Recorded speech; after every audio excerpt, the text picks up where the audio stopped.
Thank you for watching another live edition of the East West Football Podcast. I am Fidel Barraza. Alongside with me, like always, Jerry Martinez, Kendall Whitley. What's going on, guys? How you doing? Man, Election is day. this? Yeah, it is. But man, it's the NFL season fastly coming.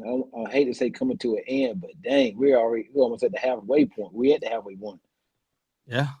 I mean, well said, Kendall. Like I said, of course, I hope you guys got out there and got your votes in. Of course, we know that stuff counts. But let's talk about football. The one thing that's not complicated in life, right? And the one thing that's for sure, and that's every week you just don't know what to expect, and when you do, it changes on you. So I'm ready, man. Let's see what we got in the recap. And tonight we do have a special guest. He is the host of the Philly Talk Podcast, Philly Mike. What's What is going on, going Philly on? Mike? How you doing? I'm hanging in there. I mean, Philly Mike, Eagles 8-0. I know we're going to talk about the rest of the NFL, which has been interesting to say the least, but I'm feeling good. All right, man. Well, we appreciate your time. Hey, Philly's having a good year, right? I mean, shoot, the Phillies were in the World Series. Sixers start out rough. Long season ahead. Yeah, so Philadelphia, the city that boos Santa Claus. Crazy, right? All right, with that being said, let's go ahead and recap week 9 in the NFL. Obviously, a lot of things stood out. I mean, Buffalo losing to the New York Football Jets, Packers losing to the Lions, Bucks getting a much-needed win against the Los Angeles Rams. Gentlemen, what stood out to you guys? Man, I'll go right in. That Jets, the Jets, I'll tell you this, they had a great game plan going into that game. Who would have thought, right? Because the Jets came off of a loss. And who would have thought coming into the red hot Buffalo Bills that they'd be able to put together a game plan? I mean, for the most part, the Jets I thought were at least a season away for them to be able to making some kind of noise. But are they a dark horse that we are not talking about right now? That's a legitimate question right now. Because I mean, regardless, we've seen Zach Wilson still make some. I guess you could consider them rookie mistakes, but I mean, for the most part, when they rely on James Robinson, right? They just acquired him. When they relied on James Robinson and Michael Carter on the running game, man, they were able to really move the ball on that Bills defense that has been impressive so far. I'm gonna stay in the division. I'm gonna go with the Miami Dolphins. They are playing some good ball. Tua, a lot of critics coming to see him. Tyreek Hill almost at 2,000 yards as a receiver. I mean, they are playing some good, but they still got Jalen Water up on the other side. They added Jeff Wilson. He scored a touchdown. They got Bradley Chubb, Miami Dolphins, and nobody's like. I mean, since when Tua's playing, they're undefeated. They're undefeated when Tua plays the whole game. Now they're undefeated. So I think the Miami Dolphins are the team that stood out to me. I want to go with another team. I'm gonna go to the Baltimore Ravens too from last night. They look good, and I think they're gonna be a tough. If they get into the playoffs, and they don't have no weapons on offense. Really, they got Andrews is hurt. Bateman got hurt. Ken Drake's back there running the ball, but I don't want to say if they get. I know they're gonna make the playoffs, but Baltimore they're gonna be they like the old Baltimore Ravens days when they had Ray Lewis, Ed Reed, and Terrell Suggs and company. The Ravens are playing some good ball right now. That fit they got that. John Harbaugh got that physical brand of football back with them. Lamar Jackson, he's playing very well, not turning the ball over. Baltimore Ravens are a team to watch going down the stretch. Hold on, I kind of want to say something about the Dolphins though. They got to calibrate that defense because the Bears were in that game majority of it, man. So I'm sorry about that, Philly Mike. Nah, you good. I agree. To your point with the Jets, I think on the defensive side, Sauce Garner has been everything the Jets could want. I mean, if you look at his metrics, I think he has a pass deflection in every game. He's about to break the streak, not just for a rookie, but he's about to break the Darrelle Revis streak, and that's a good sign for the Jets. I'm gonna go with the Packers. Being 3-6 in these first 9 games is crazy. And last week, how they lost was even crazier because you could blame, offensive line struggles, defensive struggles, wide receiver struggles, but it was Aaron Rodgers. He was part of the reasons why they could not beat the Detroit Lions. I mean, whether it's interception, underthrown pass, just horrible body language.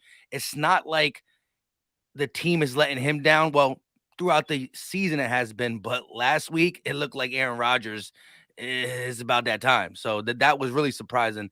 Just to say a game where you can kind of get closer to 500 against the 1-win Lions, that is a real horrible loss for the Packers. I don't see them bouncing back for that. They did drop. That's 5 in a row that they've dropped. They've lost 5 in a row, which is crazy. Yeah, I think the Cowboys could kind of just end their season this Sunday as they visit Green Bay to play the Packers. I mean, what stood out to me, let's just go back and talk about that Bears game real quick. Look, Justin Fields the last couple of weeks has been playing great. He had 178 yards rushing. He's been dicing up. He's been dicing up the last 4 defenses that he's gone against. He's diced them up, man, with his leg. They've been some pretty good defense. The Patriots, the Cowboys, the Dolphins. I mean, they've been some since that Patriot game. Since the Patriot game, it seemed like they've kind of figured out how to use Justin Fields. Yeah, so he's starting to separate himself, right? I mean, because everybody was thinking that he's a bust, this and that, and he's been playing good ball. So a lot of credit to Justin Fields and that Chicago Bears offense. And then also Tennessee going into Kansas City, essentially almost beating the Chiefs with the rookie quarterback and Malik Willis. And unfortunately, they weren't able to get the job done in overtime. But still, I mean, for them to go in there and, play the way they did, that's a good sign for Tennessee. I think Ryan Tannehill at 80% would have beat the Chiefs. I think so too. I think Malik Willis just crazy though, Kendall. I mean, because literally, you saw Mahomes put that team on his back. I mean, he literally ran both the touchdown and the 2-point conversion just to tie the game. So it's tough. It's tough. Tennessee, they got to get Derrick Henry some help down there. They don't have no receiver. They got Robert Woods from the round. They need some people that can take the top off the defense, that can make some explosive plays. I know the wide receiver out of Arkansas, Burks, he's hurt and whatnot. They just need some more pieces there to help. I think Malik Willis can be a good quarterback, but they have to. They got to build around him a little bit. But I think Tannehill at 80-85%, they would have won that game against Kansas City in Kansas City. That's a good point. Yeah, you look at the Tennessee Titans wide receivers. There was a graphic that popped up Sunday night where it was 51 catches for all the wide receivers to 43 catches to A.J. Brown, 658 yards for all the receivers to 718 yards for A.J. Brown. And last but not least, one touchdown for the Tennessee Titans wide receiving core to 6 A.J. Brown touchdowns. And not even just that, the wide receivers for the Titans did not catch a pass during regulation. Now, I got tired. I got to go to work at 4 a.m. I went to sleep for overtime. I saw enough from Henry. The Eagles got to play him soon enough. But to not have a wide receiver catch a ball through 4 quarters, that's crazy. And, a lot of people forget that Robert Woods, former Los Angeles Ram, is on this football team. No, you're right. I do want to also just say that game, the Titans and Chiefs was a really good game. Vikings and Commanders was a really good game. Chargers and Falcons was really good games, man. Like, I mean, you're talking about games that were like they could have gone either way. Chargers and Falcons, good game. Opposite teams though, right? Falcons really rely on their running game. I mean, the way they got Cordell Patterson back, and it looked like he didn't even miss a beat. And then they got the other running back going. But if you look at the Chargers, they really rely on the arm of Justin Herbert, even without his 2 playmakers, Mike Williams and Keenan Allen. He still was able to. Chargers are going to be a problem there in the AFC West. Then we look at the like you said, the Titans and Chiefs. That was a good game. Vikings and Commanders. How about that picture of Kirk Cousins afterwards in the airplane with all his teammates, man, with all the gold, all the chains.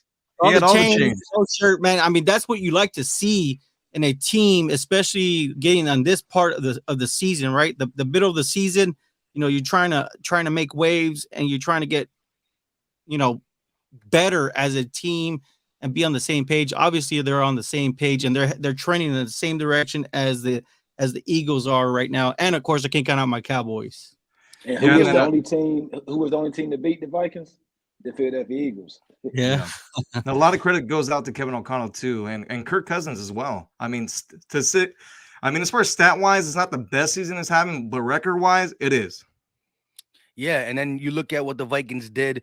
Not really a recap of Week 9, but it's around there, the trade deadline. When you are buyers and you go out and get a playmaker and TJ Hawkinson, that sends a sign to your locker room like, we only lost 1 game to the best team in the NFC, the Eagles, but we feel like we could match up with them later in the season. Let's go get the one position we need. You got Kirk Cousins, celebrating like he's a boss. So that is what you want for your football team in the locker room. Going to get a TJ Hawkinson at the trade deadline says we are all in for 2022. Yeah, and let's see if they can continue using him, right? Because it's a different coach, but I don't know, man. Vikings and Titans they haven't really ever worked out together for whatever reason. Yeah, and then also a team that we talked about on the Sunday pregame show, the Tampa Bay Buccaneers getting a much-needed win against the LA Rams, and I think this might be a start to a little winning streak that Tampa's going to get. That's exactly what I was about to say. I think this first is going to start up some things for Tampa. And I did say Tampa. I think Atlanta had a chance. And what I said on Sunday show, I said, this is a game the Falcons will lose. Remember, I said that or whatnot. And that's what they found a way, but they found a way to lose. I never bought into the Falcons. They're having a pretty good year, but I think that win against the Chargers would have took them a long way. Tampa ended up getting the win against the Rams.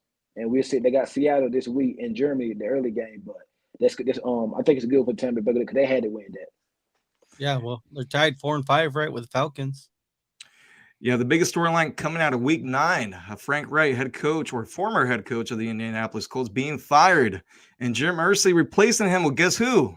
Jeff Saturday. Maybe a lot of people are asking out there, who's Jeff Saturday? He used to play for the Indianapolis Colts. He's got no coaching experience whatsoever. I think maybe at the high school level at that. But for him to be plugged in to be the head coach of the Colts for the remainder of the season, kind of wild. To say the least. I think he was on TV recently, right? I mean, last night they had a press conference. I think it was 8 Eastern during the football game. So yeah, RG3 was his co-host because he said, "Hey, you went from working with me on ESPN to now being head football coach, interim head football coach for the Indianapolis Colts." And to me, it's crazy for the simple fact that he was a consultant. So it's not like he just wasn't walking through that doors on at least a weekly basis. But you got the man, you want to go player for player who used to play there, a great playmaker. You got Reggie Wayne as a positional coach. I'm with Joy Taylor on this, man. You put Reggie Wayne in there, put Reggie Wayne in. But yes, they also have same thing I said earlier. But they got John Fox on staff, Gus Bradley, former head coach. I mean, 2 former head coaches, Reggie Wayne, you mentioned him. I mean, it's just crazy. I mean, look, it's his football team. He can do whatever the hell he wants, right? But it was just wild when I saw the report that Jeff Saturday. I had to check again. I was like, wait, am I reading this correctly? Jeff Saturday? I mean, I guess this is the best way to say you're going to tank the season without really saying I'm tanking the season, right? I mean, but I will say this. I mean, you looked against the Patriots when they played against the Patriots. I don't know. Even the Patriots game, Colts look completely sloppy. Patriots still has some playmakers to keep them in the game, but man, there's nothing really exciting going on offense or defense with the Colts right now. So, whoever took that job, they're gonna make their names look bad. So, thank God it's Jeff Saturday. Yeah, I think it's crazy because he was a formerly center of the Packers and the Colts and whatnot. He was a really good player, but if you not have no experience, just jump right in and get a job, it's crazy. And I think he's probably gonna be there next year too. He's probably gonna be their future coach there, whatnot. But we'll see how everything goes. Now you're putting him up there with Josh McCown, who has never even coached. At least Josh McCown's been on the staff. He's on the staff this year. At least we know he's probably gonna get the head coaching job there in Houston. At least 1 year with the coaching staff. I mean, but come on. What has the NFL come to with these? Well, how many times do an interim coach come in, no matter how good they do they get the job next year? I've seen interim head coaches come in and actually make something of the rest of the season and still not get the job. So, as I just spoke about Reggie Wayne, they talk about minority coaches in the league. And as you said, there's a couple, John Fox and actual head coaches, Gus Bradley. I think it could be a scenario where Saturday's not coming back 100%. They don't want to ruin a Reggie Wayne start to his career, or a John Fox or a Gus Bradley who might go out and be a coordinator somewhere and tarnish their name even more. So I guess I can see that scenario. But interim head coaches don't really become there. It's not good job security for your next year. I can't remember the last time. One of the problems the Colts have had has been at the quarterback position. So what better way to get a quarterback high pick than tank the rest of the season? Do they have a first round pick? That's a good question. I think they might. But I mean, regardless, they need to draft a quarterback. First round, second round. They need to figure something out. Like I said, they got to stop getting these used cars for a year and go ahead and get you a quarterback. And the only reason why Matt Ryan's not playing is because of money.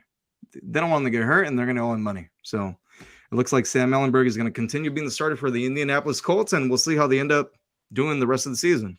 They do have a first round pick. Right now, they're projected to have the 14th overall pick, but a lot of that can change early Yeah. or toward the back end of this season.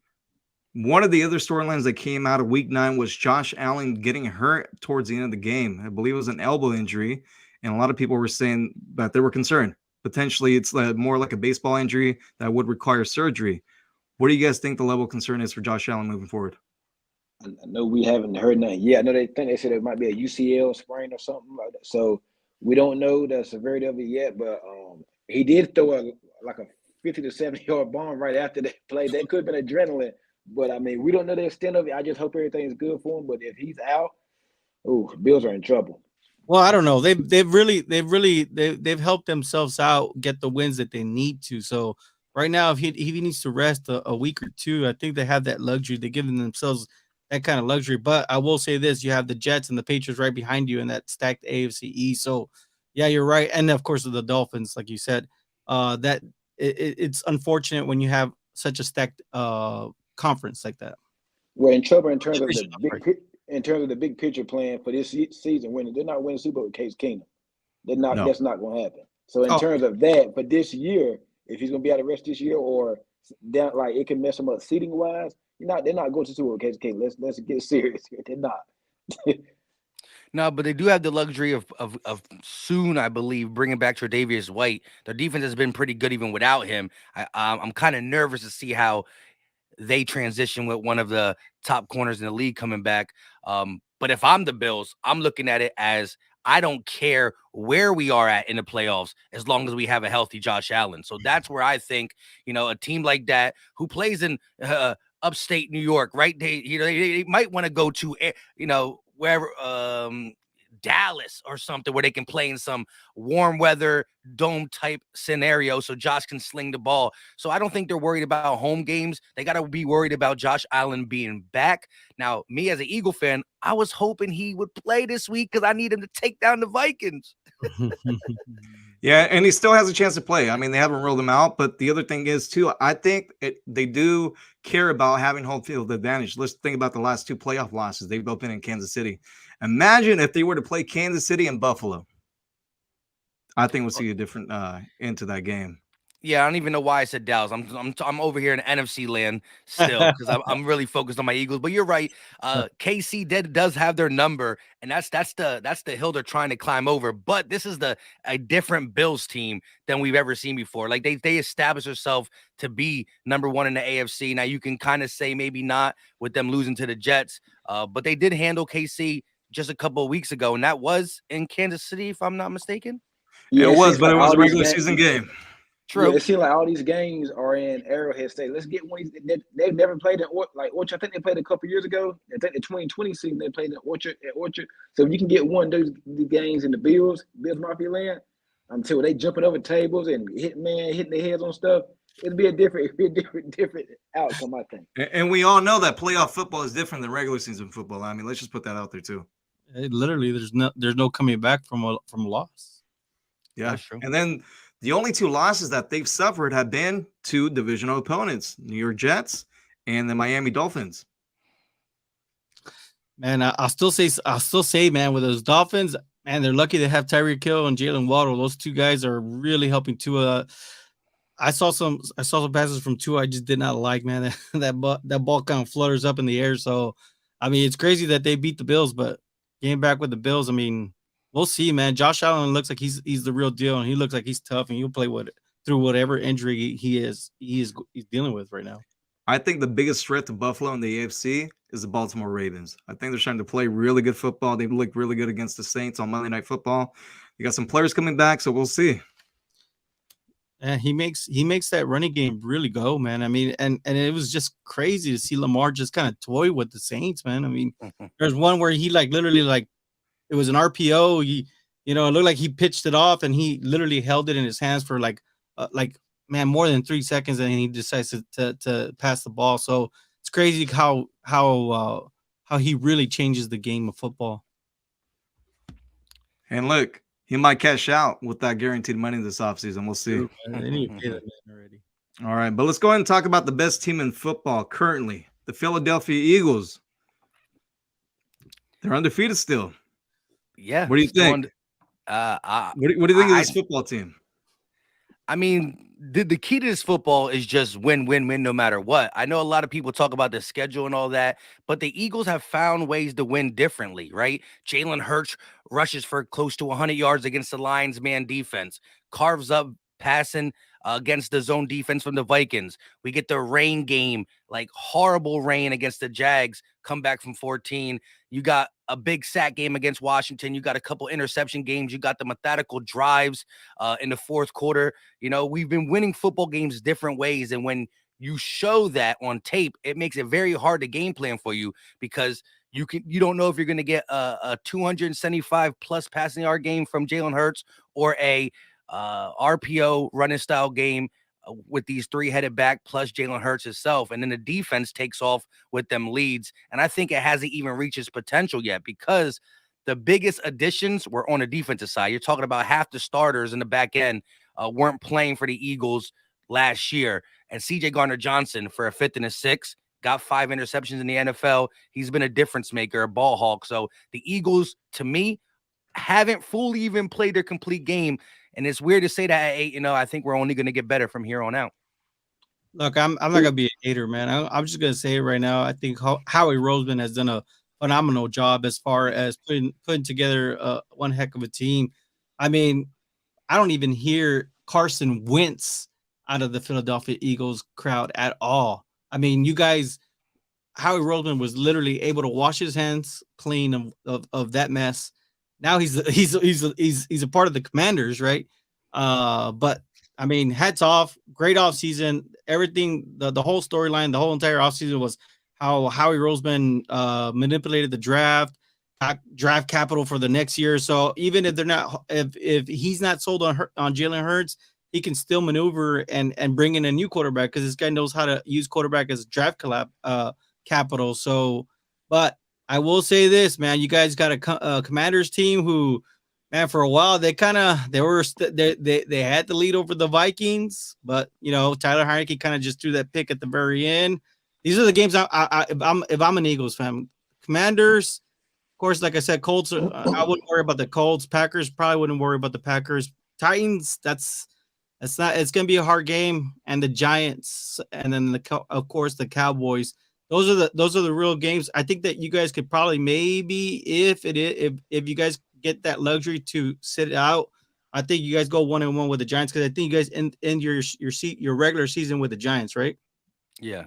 So yeah, I think Commanders is gonna be a good test this week because I don't know that they're kind of ascending the right way. Like I said, Commanders, Titans, Giants, and Cowboys. I think that this is where we're gonna see exactly, what the Eagles are made of. Of course, I have my thoughts on our matchup.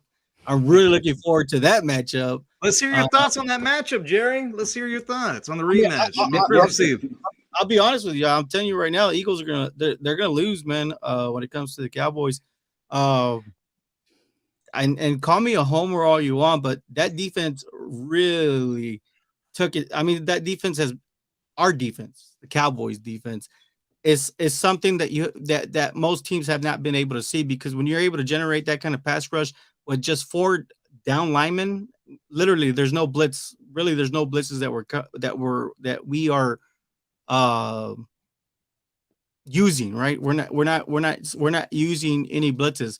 And then you got a secondary that has been playing some really solid football. I even have the Cowboys cast, which will be coming up right after this, where I said, hey man, I think Trey Diggs is good. He's putting up some good games, man. I mean, literally, I think he's gonna start making it hard for a quarterback just to kind of let the ball kind of rip in his ear and his area, and maybe OCs are gonna think about, let's try to throw again. Let's try to throw the other side, man, because that's kind of what OCs are already doing when it comes to Micah Parsons. They're drawing plays to go against or go away from Micah Parsons.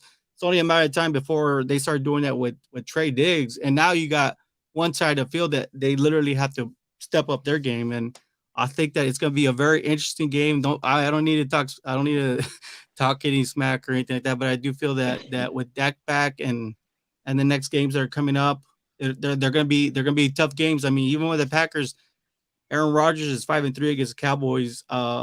This is a win that could create the right momentum for the Cowboys. You know, the Cowboys don't have an easy schedule. Packers, Vikings, Giants, Colts, Texans, Jaguars, Eagles, Titans, and then Commanders to end it off. So not easy for the Cowboys, but I'll tell you this: if the Cowboys beat the Packers, and then you go into the Vikings, you're gonna come in with some confidence against the Vikings to take down the Vikings, which is gonna be difficult. But if they can, from there, I think the Eagles. Philly talk. Who in the NFC, not just the NFC East, but the whole NFC as a whole, you think is the biggest threat to your Eagles? It's really hard to say right now.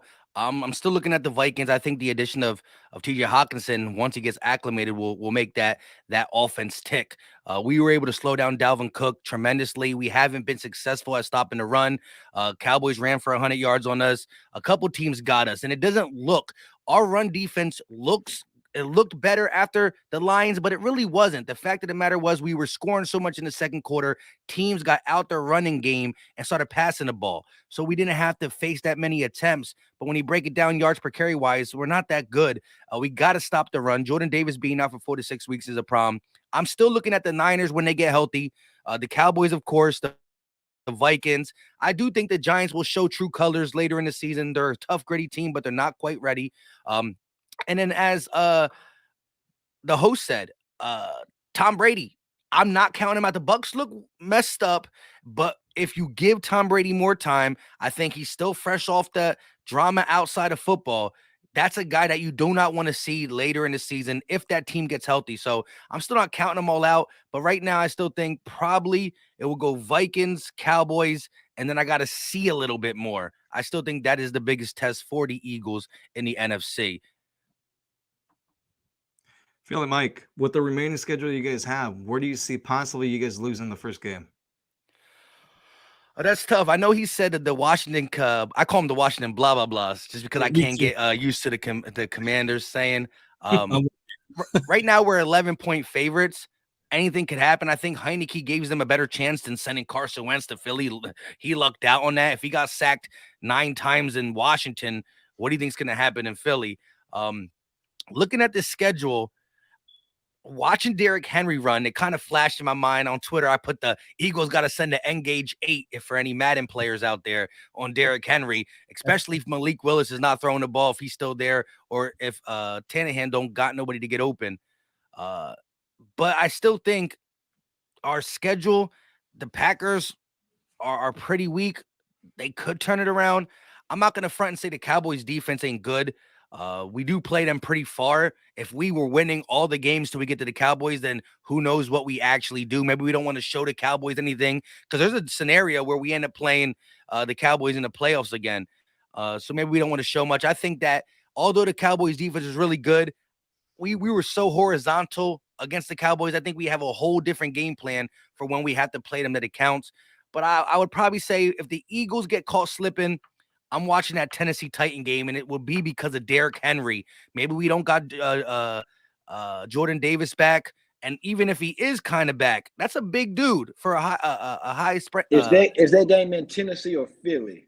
It is in Philadelphia. Okay. High ankle sprain. You don't want no 360-pound guy running on that right freshly off the injury. So I'll wait to see how he goes. But Derrick Henry could scare me. I think that is where we slip up if we slip up. Now, with every good team, there is a weakness. So what would you say is the weakness of the Philadelphia Eagles? Pretty much the run defense. I think that is where teams have had success. If you look at how the Lions came back week 1, it was because we were beating them by 17. They never gave up on the run game, came back. The Dallas Cowboys, we were beating them in the first half. Now, yes, Cooper Rush made a couple throws, but it was predicated from the play action and the running game of both Zeke and Pollard. That's what really tore us up and allowed run, tight end, run, tight end, run, tight end. Oh, there's Anthony. There's one of the receivers. So I think the rush defense has not been good. Yards per carry, like I said, we've been able to hide it early on in some games because of us being the number 1 team in NFL history through a couple games in the second quarter. So teams that are getting a little nervous. They want to throw the ball, and that's what we want them to do. But the Cowboys stuck with the run. They came back and made it a little close. The Lions stuck with the run. They came back and made it close. And then you saw the Texans run the ball, and it's pretty good as well. So I think it's the run game, but that's something that we struggled with last year and cleaned up, but it wasn't through 8 weeks. We cleaned it up around week 5. This is a little longer than I like to see. I Good luck think with the the most y'all Good luck I with the think the Bears. most y'all trailed. Yeah, I think the most y'all trailed this year was in against Jacksonville. I think y'all was down a couple touchdowns or whatnot. Do you think Jalen Hurts is the guy that he can bring you back from? Because I want to see that if y'all can do it, if you can come back from a double-digit possession. Do you think that y'all can do it consistently against some of the better teams that won't let you crawl back in like Jacksonville? Yeah, well, when you look at how the weather was, to be able to come back down 14 in a rainstorm is pretty darn special. And especially look at Jacksonville when we played them. They were coming off beating the Colts and the Chargers combined 62-10. So, this NFL that we talk about, how it could be so unpredictable. And that's why the record 8-0 is fantastic alone, because we saw the Colts beat the Chiefs. We've seen teams that should not win on your parlay just destroy you throughout your years of watching the NFL. With that being said, to get to the Jalen Hurts point, I do believe so. The Steelers defense held the Tua Dolphins to 16 points, and then we came in here and dropped 30-some points on them, mainly through the air, was able to pull out Jalen Hurts and not even play him or whatnot. I think that this team is set up to be the real pick your poison type offense.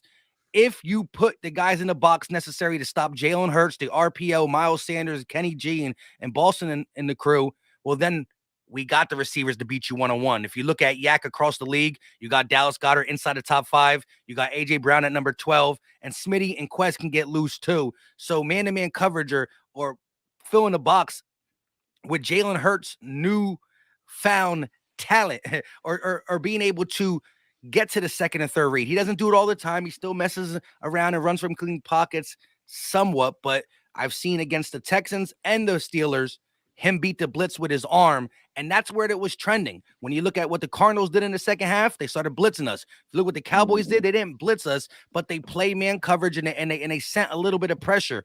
I bet you if you look at the Cowboys in its totality, they probably had one of the more blitz happy games against the Eagles. They wanted to make Jalen Hurts deliver the ball quickly and do that stuff, and it kind of got us off surprise. But after the bye, we started throwing in some checks. And I think that Hurts, I'm not going to say he's Tom Brady in his prime or nothing, but you can clearly see from footwork to mechanics to understanding the offense to pre-snap, he's actually making changes at the line of scrimmage, getting the ball out. You've seen the dots against the Steelers defensive player because of the blitz. I do believe that Hurts is starting to be that guy who can 18 play you or, 7 play you. How much do you think the Robert Quinn acquisition help that defensive line? It's going to help. It didn't show nothing yet. This is only game 2 of it. And he came late on the week he first played. He only had like a couple days in. He played like 20 snaps. He's going to be what like a Chris Long was for us. I believe when push comes to shove and he gets acclimated, there's no way that, a guy like Robert Quinn goes from 18.5 sacks last year to the 1 sack this year. I think that was Chicago's scheme, the amount of times he was being double teamed, and the fact that they knew kind of where they are at. They're not going to play him, so they've been wanting to move him. They haven't been scheming for him. I think as he gets acclimated, he's not going to have no double-digit sacks, but he's going to be a guy that when you look back at one game where there was a big difference, it's like, oh, man, I'm glad he's on our team. He's just one of them guys that you want. Fourth quarter, big game on the line. Maybe it's a Dallas game. Dak Prescott keeps his hand up a little bit too long, and here comes Quinn around the corner. And it would be nice because he had double-digit sacks for Dallas a couple years ago. I will say this: the one takeaway is the Eagles. They have a tendency. Well, okay, not a tendency, but they have a very fast start. And they score their points early, but you can see statistically wise in the second half, they're not putting up the same. In fact, they're struggling to put up the points on the second half. So, as far as that goes, what have the Eagles done to fix not only that, but fix their third down efficiency, because they're having a hard time completing their third downs. I know the last game they had a pretty good game, but overall during the season, those are the things that go hidden, is that they're having a hard time completing first downs. I wouldn't say we have been bad on third down. I would say just the third quarter offense in general has been more of a take your foot off the gas type offense, in a sense that when you look at the box score at the end, you say, oh, wow, Nick Sirianni kept it pretty even. 55, 60% pass, 40% run. But if you look at the intricate play calling, these runs come in the second half. We're being more predictable in our run packages, and the fact that we have a lead, we're okay if we run the clock a little bit out. And then our defense gets a little lax too, where, maybe you score on us in the third quarter, but now that was an 8-9 minute drive. Offense gets back, maybe gets a field goal. But the one thing that I needed to see from the Eagles for me to be feeling as good as I am is after the bye week, I needed to see the second half offense. I mean, play calling and points putting up change. And so far we have. We scored the most points in the last two games were in the second half compared to the first half against the Steelers and the Texans. So you're starting to see that switch when you have that bye week and there's one glaring problem with your offense, you should be able to fix it. And I'm glad to see that Sirianni did fix it thus far. We'll see how it continues throughout the season. But that was a concern for every Eagle fan, and every single win, they were upset that we didn't blow the doors off the other team. But again, I think it was the teams that came back were strategic with staying with the run. I still think we got to fix the run. That's a part of our problem. And again, the play calling, we can't be so run heavy. And I do want to run the ball, but I want it to be the right time, a mixture. You can't get too heavy pass in the first half. You can't get too run heavy in the second half. Just be more consistent with that. And I think after the bye, we saw it, and it, look prettier. Sounds good, right. man. I mean, I've been very impressed, like I said, thus far. I think that's going to be a good. I think you guys have a pretty good stream of games ahead that are going to really help you guys out. Like I said, if you guys can get past the Commanders, Colts, Packers, kind of, you're not sweating them too much. Like you said, Titans are the team I'd probably circle in. But I will say this: do you think that you guys have enough to stop what Justin Fields is doing to these defenses? He's literally running all over defenses. He did it to us, and he's done it to every defense he's faced in the last 4 games. It's going to be tough. I will say that Kyler Murray started to get us with his legs in the second half of that game. That was one of the games where I say that, it came down to a missed field goal. We got the last field goal, and they didn't run the ball the way the Lions did with Swift and the Cowboys did with Zeke and Pollard, but it was Kyler Murray in the run game getting them back into it. So the run has been our problem. I'm going to be curious to see how a quarterback doing it out of the RPO, where, if you want a game plan for that, you got a guy like Jalen Hurts who's similar. You can kind of simulate that throughout the week and try to really stop that. The Bears are far down, right? What week is that? That is going to be, it's actually, okay, so Giants, Saints, Cowboys, and then the Bears. It's right before the Cowboys game. December right 18th. before. Yeah, right before the Cowboys game. All right, yeah. We'll be still trying to probably win at that point. So it's gonna be very interesting, to say the least. Maybe Jordan Davis is back, maybe he's not. But yes, I mean, watching him break or tie Michael Vick's record for the most quarterback rushes. I mean, he's electric. 4-3, man. I think they clocked him in. Hey, Philly Mike, I got one favor to ask for you. Can you tell him to throw the ball to Devontae Smith? He's on my fantasy football team, man. He's killing me. Yeah, I recently have a tweet going off in the last couple of days. The Eagles are the only team in the NFL that have 3 players with 40 receptions. This was through week 8. I don't know exactly how it is now, but through before. Yeah, last 2 weeks, not much. He definitely shined from it. And if you want to be realistic, the Washington game definitely boosted up his stuff. He does have 53 targets on the season, 40 catches. The fact of the matter is AJ's 1K always open. So, you know what I mean? It's tough. And listen, the thing is, I don't think people realize the step that got, like, I was talking about this all off season. Like, I knew that having AJ Brown is going to free open Devontae. Devontae is going to free open AJ. You're going to not be able to shade coverage to Devontae like they did as a rookie. But I knew Dallas Goedert finally getting the bag and having his first time as like the guy at tight end and being in his prime. I knew he was going to break out too. And right now you got both Goddard and AJ for some projected to be over 1,000 yards. I know the Devontae Smith fantasy holders are a little tight, and I got him in one of my fantasy leagues too. I've been low-key not playing him that much, but I do think that he's an electric wide receiver. Again, when you run the ball as much as we do as well, and you got 3 guys you want to feed the ball to, it gets tough. But I will say there's no team in the NFL through the first I don't know about now, but after we played our Thursday night game, that was a stat. I went through all the stats. Is Goddard, Smitty,